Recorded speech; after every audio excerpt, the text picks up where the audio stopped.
Good morning students, કેમ છો બધા? મજામાં?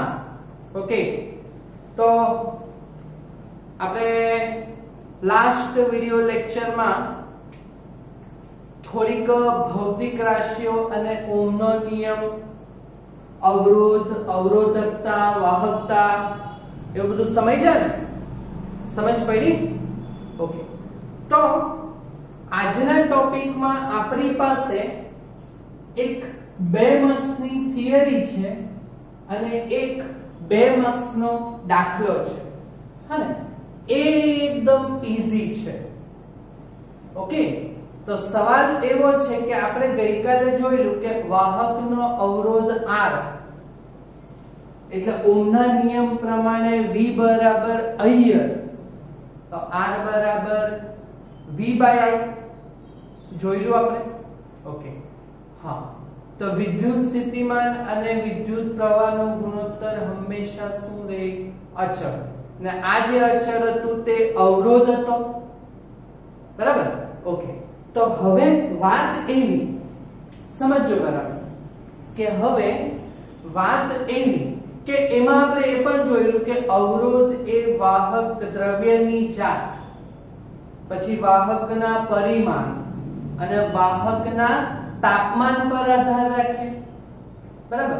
તો આ દ્રવ્યની જાત તો તમને ખબર પડી જાય કે વાહક હોય, અવાહક હોય, એમાં મુક્ત ઇલેક્ટ્રોન એ હોય તો વિદ્યુતનું વહન થાય. એ કોન્સેપ્ટ કઈ કેમિસ્ટ્રીમાં આવે. હા, એટલે એ તો સમજ્યા.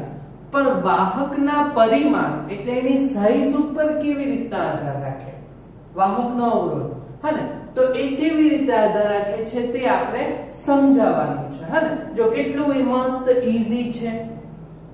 આકૃતિ જોઈને ગભરાઈ ગયા કે? અરે ગભરાવાનું કઈ કામ નહીં, શાંતિથી સમજો, તમને આવડી જશે. હા ને, ઓકે, તો આ સવાલ જો આપણે કરવાનો હોય તો 2 માર્ક્સ માટે આપણે મૂકી શકીએ. હા ને, એટલે પહેલા શાંતિથી સમજી લો, બરાબર? કે અવરોધ એટલે શું? તો ભાઈ વાહકમાં વિદ્યુત ભાર એમ ટીમ ટીમ ટીમ ટીમ ટીમ નહીં, તબડીક તબડીક તબડીક તબડીક તબડીક તબડીક ધબડક ધબડક ધબડક ધબડક ધબડક એમ ગતિ કરે વિદ્યુત ભાર વાહકમાં. હા ને, તો વાહકમાં આ વિદ્યુત ભારની ગતિને અટકાવવાનું એટલે કે રોકવાનું, હા, એ જે ગુણધર્મ છે એને આપણે શું કહીએ? તે વાહકનો અવરોધ કહીએ. હા, જે વાહકના શેના પર આધાર રાખે છે? પરિમાણ પર આધાર રાખે છે.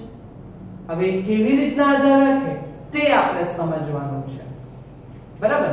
ચાલો, એટલે આપણે કેસ 1 આપણે પહેલા જોઈએ, બરાબર? તો કેસ 1 આપણે આવી રીતે એક વાહક લેશું, હા ને, કે જેની લંબાઈ L હોય અને આડછેદ કેપિટલ A હોય, બરાબર?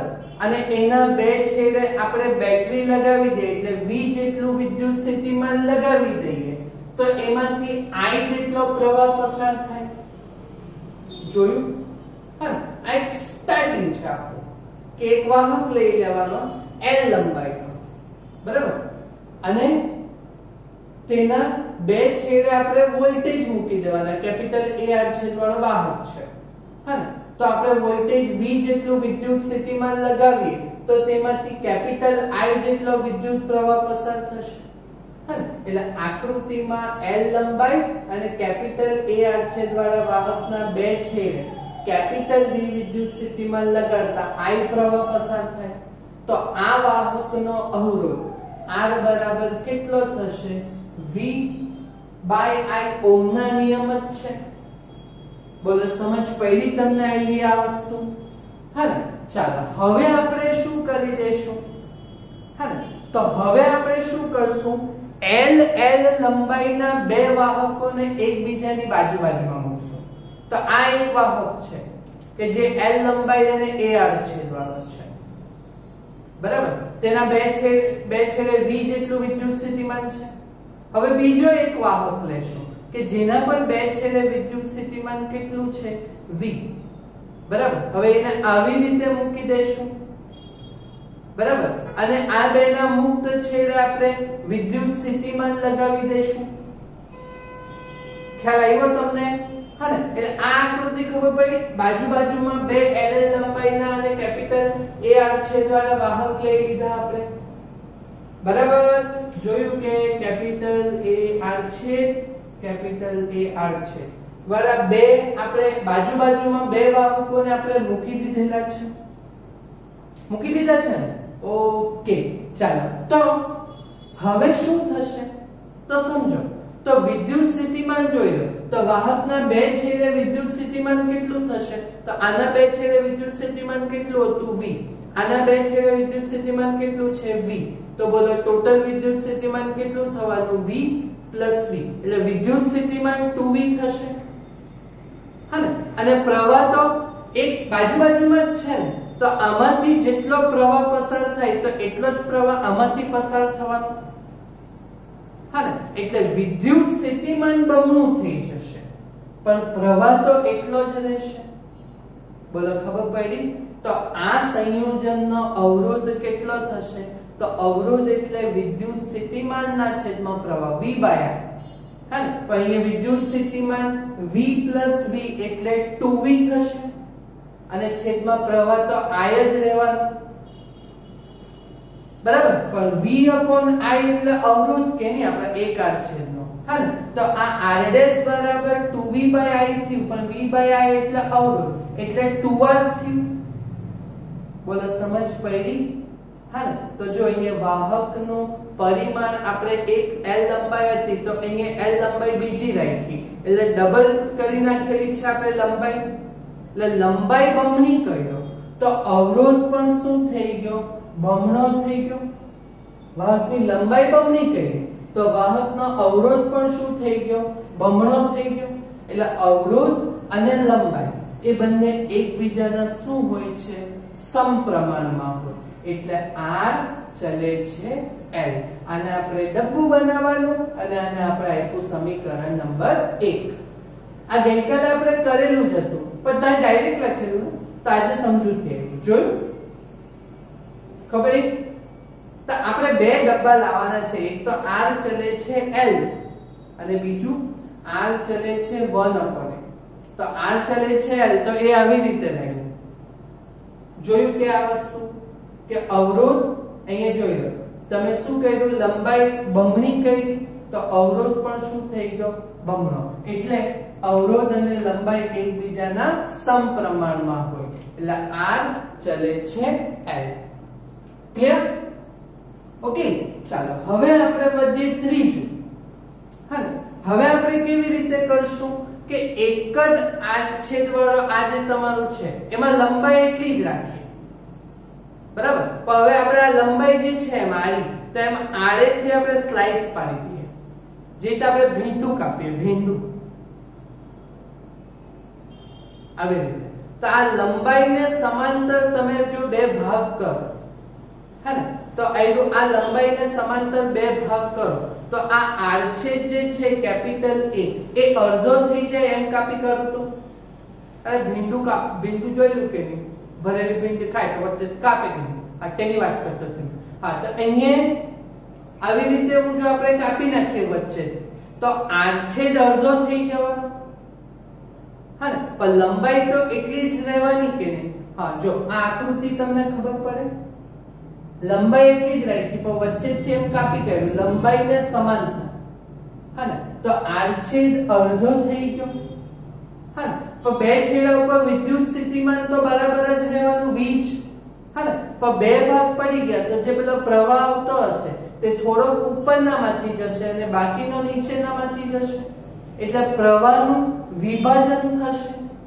સમજ પડે છે ને હા એટલે વિદ્યુત સ્થિતિમાન તો એટલું જ રહેશે બે છેડે પણ બે ભાગ કર્યા એટલે પ્રવાહનું વિભાજન થશે એટલે પ્રવાહ અડધો થઈ જશે બંનેમાંથી એટલે I હશે તો I/2 થશે બરાબર એટલે જો આ કેપિટલ AR છે લંબાઈને સમાંતર બે ભાગ કરતા હા લંબાઈને સમાંતર કેટલા બે એક જ મિનિટ હા એ લંબાઈને સમાંતર બે ભાગ કરતા વાહકના બે છેડે વિદ્યુત સ્થિતિમાન તો V પણ પ્રવાહ શું થઈ જશે અડધો બરાબર તો આ સંયોજનના આવા સંયોજનનો અવરોધ r બરાબર r ડબલ ડેશ લઈ લીધું, અહીંયા r ડેશ લીધેલું ને, તો r ડબલ ડેશ બરાબર, હા ને, વ્યાખ્યા વિદ્યુત સ્થિતિમાન ના છેદમાં પ્રવાહ, અવરોધ એટલે, હા ને, તો વિદ્યુત સ્થિતિમાન તો v જ છે, પણ પ્રવાહ કેટલો છે,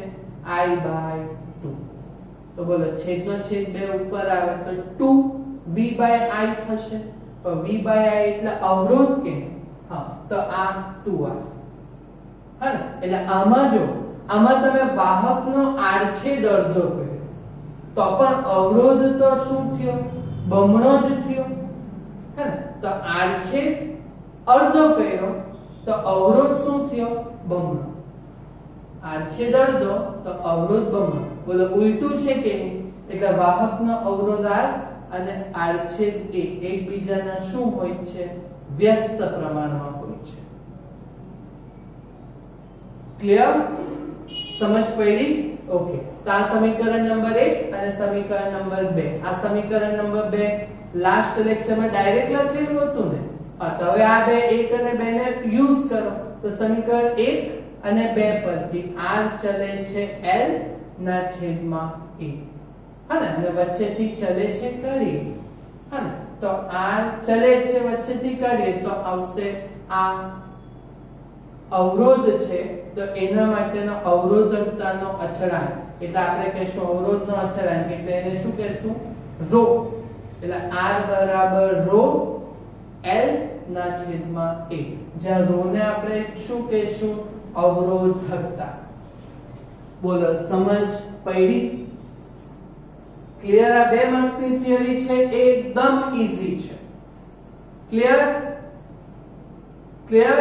આ બે સમીકરણને સાબિત કર્યા ને એના ઉપરથી આ કર્યું આપણે, હા ને, આ સૂત્ર આપણે યાદ રાખવાનું છે, જો કે આપણે કરેલું જ છે, હા ને, તો એના ઉપરથી આપણા રેગ્યુલર સ્વાધ્યાયમાં છઠ્ઠો દાખલો તમારે જોવા પડશે રકમમાં, હા ને, એટલે વિડિયો પોઝ કરો તમે અને સ્વાધ્યાયનો છઠ્ઠો દાખલો જો, હા ને, એક જ સ્ટેપમાં પતી જશે, એમસીક્યુ લેવલ કે તો પણ ચાલશે, હા ને. ચાલો જોજો અંદર શું કીધેલ છે, સ્વાધ્યાયનો છઠ્ઠો દાખલો શું છે અંદર જોજો. હા, તો જો તમને એક વાહક આપેલો છે, એ વાહકમાંથી અવગણીય પ્રવાહ વહેતો છે, અવગણી શકાય એટલો પ્રવાહ, બરાબર? ઓકે, ચાલો પછી આ વાહકની હું આપેલું છે, શું આપેલ છે તમને, પહેલા લંબાઈ, જો તો લંબાઈ કેટલી છે, 15 મીટર છે, એટલે l બરાબર કેટલી, 15 મીટર. પછી જો વાહકનો આડછેદ આપેલો હશે, આડછેદ ક્ષેત્રફળ એટલે કેપિટલ A જો કેટલું છે, 6.0 ગુણ્યા 10⁻⁷ મીટરનો વર્ગ. ઓકે, અને વાંચો અંદર કે આ વાહકનો અવરોધ આપેલો હશે, કેટલો છે અવરોધ, 5 ઓહ્મ છે, 5 ઓહ્મ જ છે ને. ઓકે, ચાલો તો જોજો અંદર,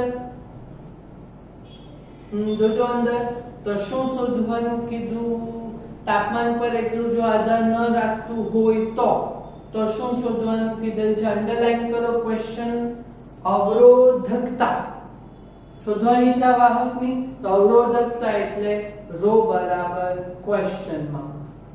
બોલો આ ટોપિક આપણે આજે સમજ્યા ને, તો એ ટોપિક નું છે ભાઈ અહીંયા કે અવરોધકતા શોધવાનું છે, એટલે અવરોધ, વાહકનો અવરોધ r બરાબર ρ l બાય a, તો અવરોધકતા ρ બરાબર r a ના છેદમાં l.